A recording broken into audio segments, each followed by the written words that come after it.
Welcome to the Reach Minds Thoughts for Your Life's Journey podcast. In today's episode, I am joined by Dani Benjamin, where we're going to be exploring how to restore balance through practical methods in diet and lifestyle.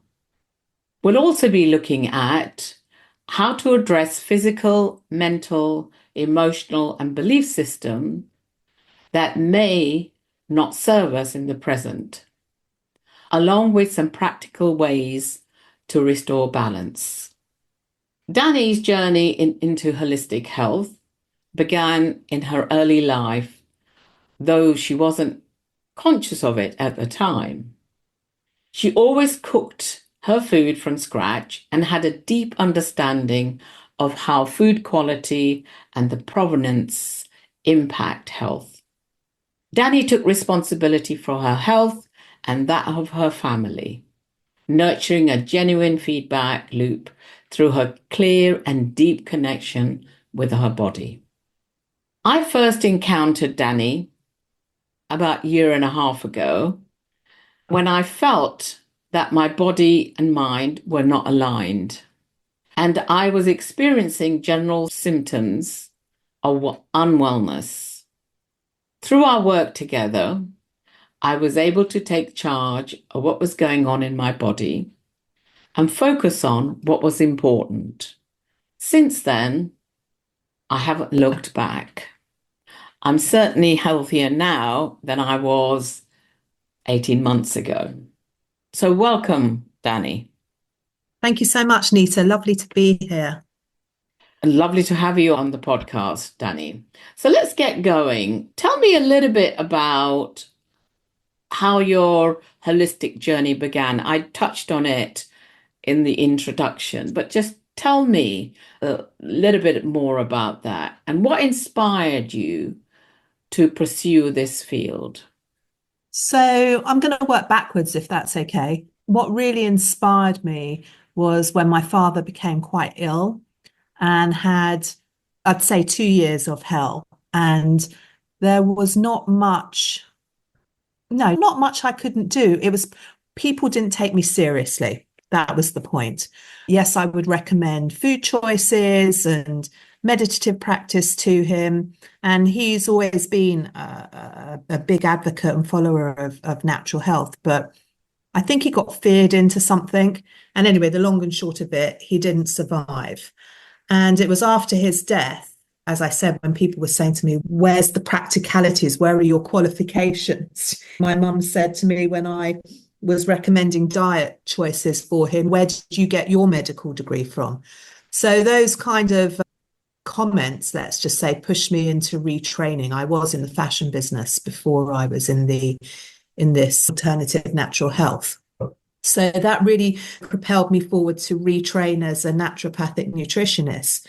And as I was retraining in my early 40s, I was noticing so many things that come to me very naturally.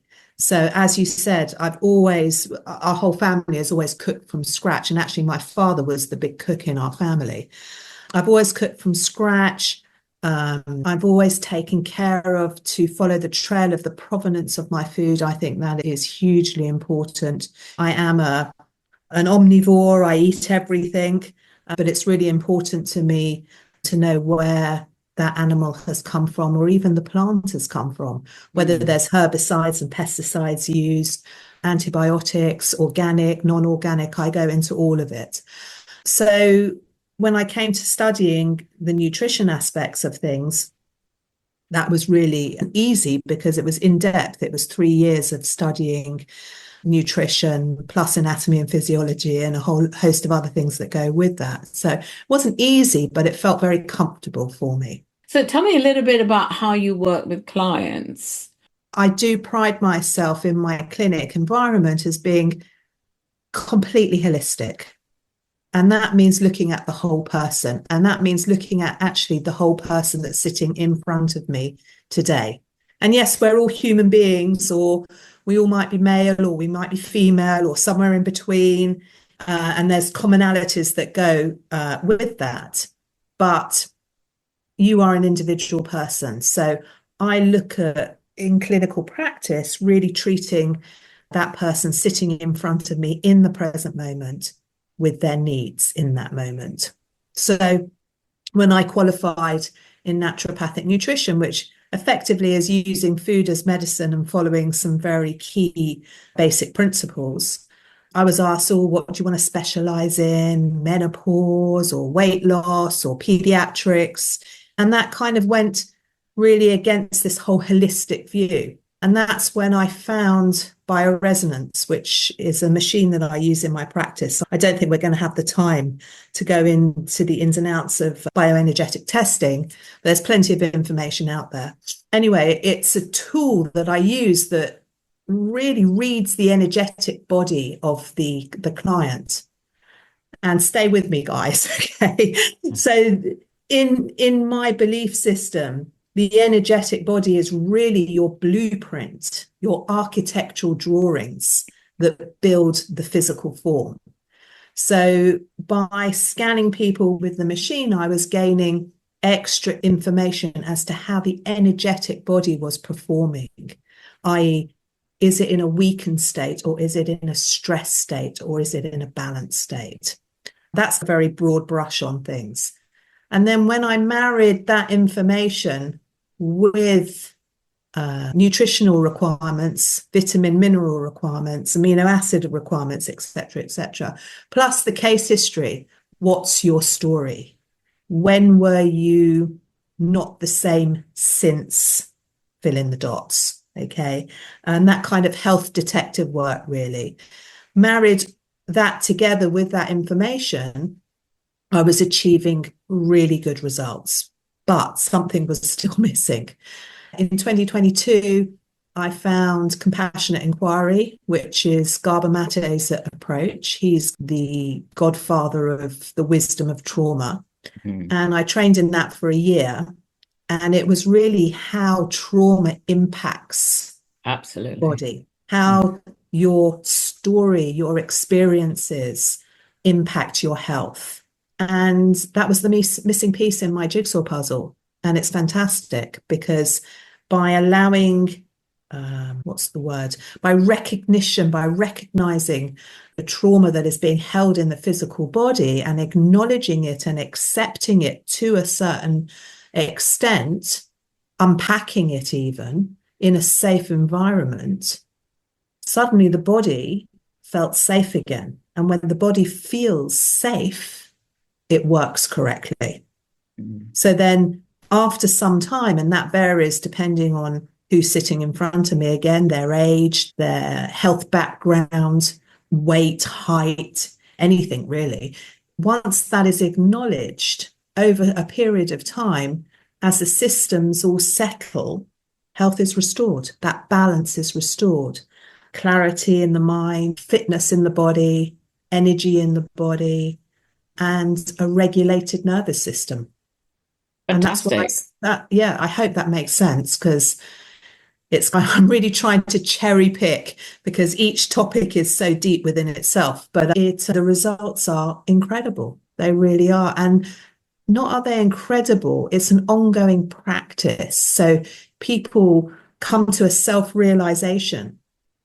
So all aspects of their life seems to change, not just their health. So it's a beautiful thing to be a part of, to facilitate, and to bear witness to.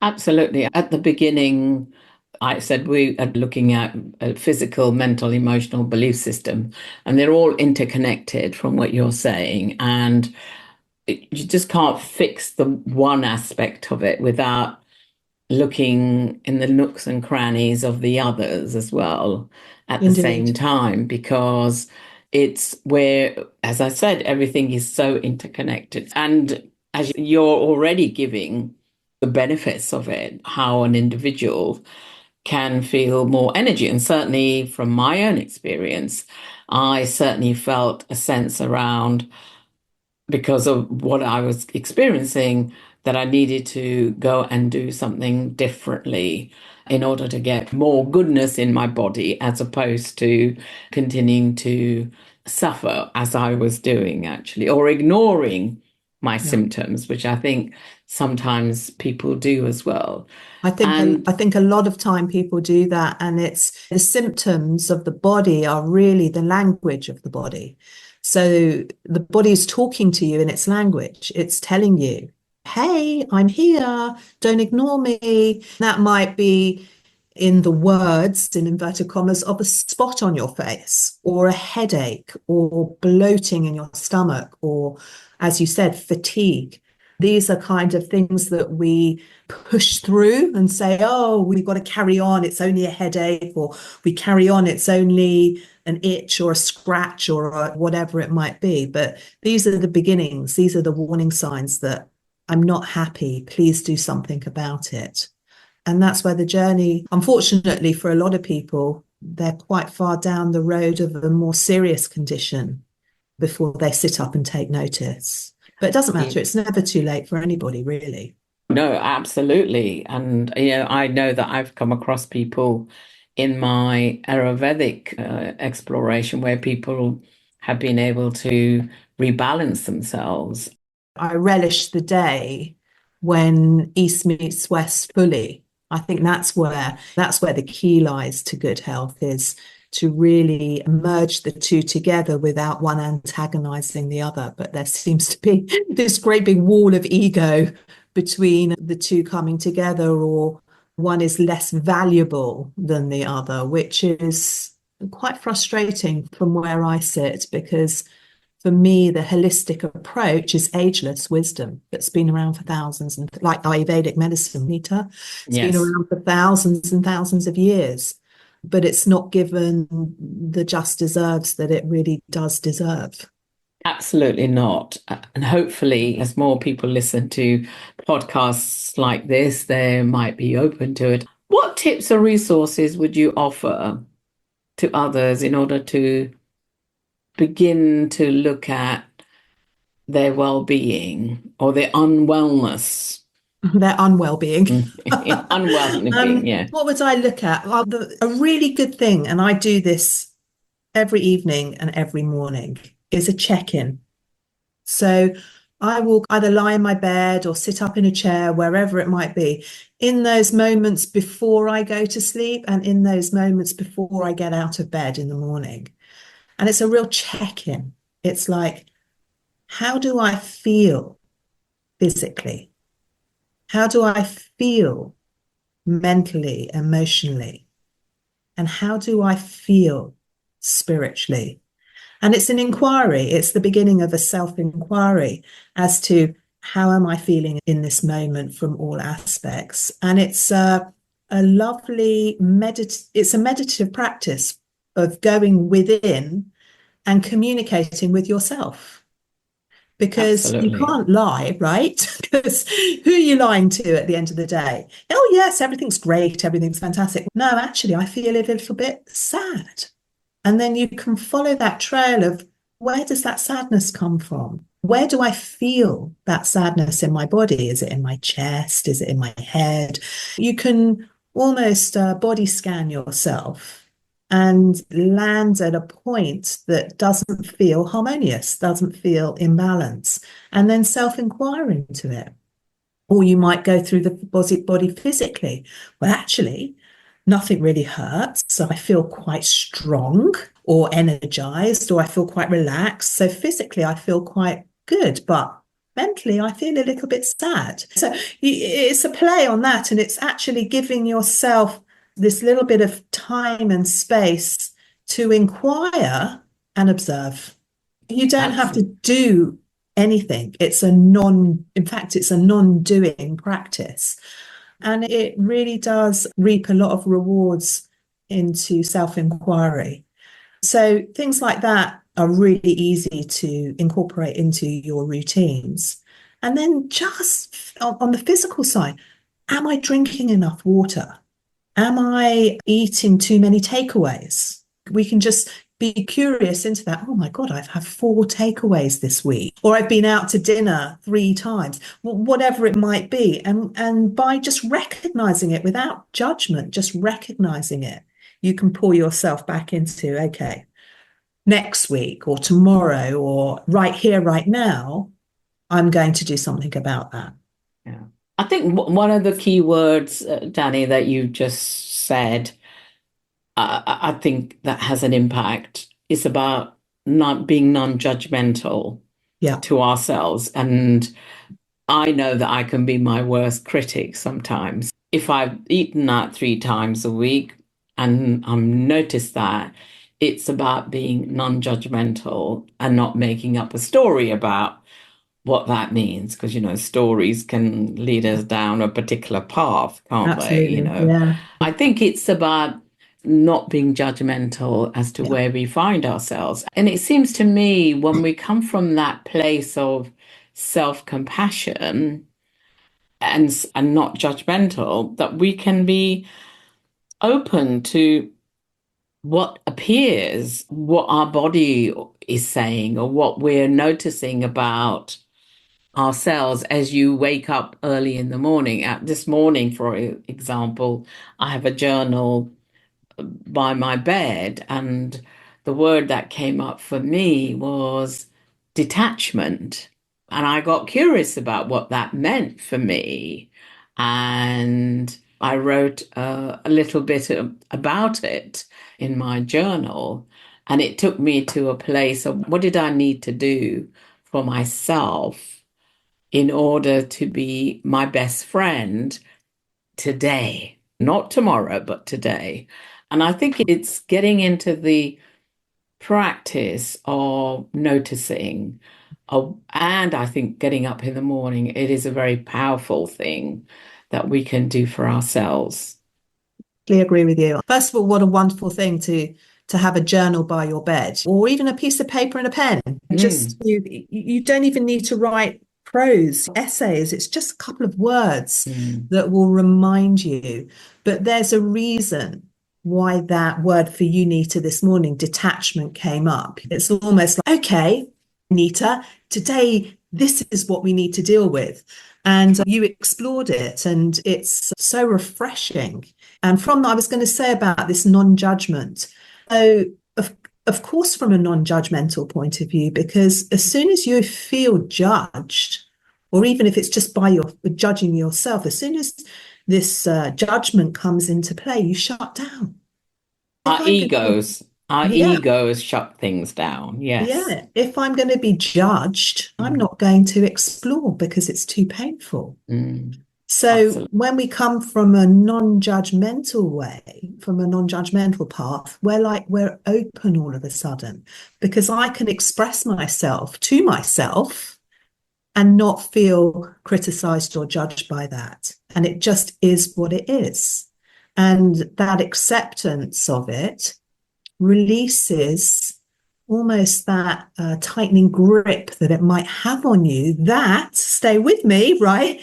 That will in time lead to the body physically going through a process of a dis-ease state because it's feeling crushed or Mm. tight or tense or hidden, whatever it might be. It's not open and in flow. And when we're open and in flow, generally we optimize our health. We have a balanced view of our environment. And if that's a balanced view, a safe view of our environment, our body's going to respond in kind. I would think so. Finally, what's your favorite quote in life that keeps you grounded and energized? My favorite humorous quote is it's on a fridge magnet, actually, on my fridge. And that is, "Blessed be the cracked, for they let in the light." And I absolutely love that. On a more serious note, it's a Viktor Frankl quote, and it's, "Between stimulus and response, there is a space. In that space is our power to choose our response. In our response lies our growth and our freedom."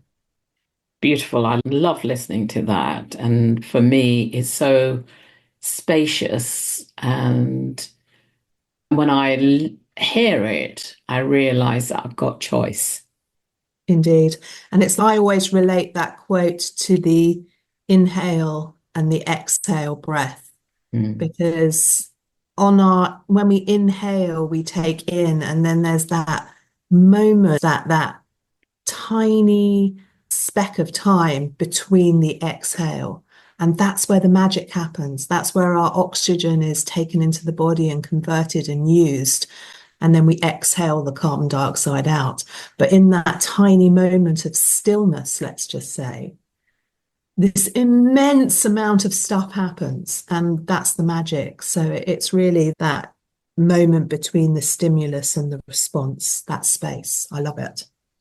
Thank you, Dani. This has been an enlightening and luscious conversation Oh, what to a have with lovely you. word. What a lovely, luscious word. That's fantastic. Thank you, Nita.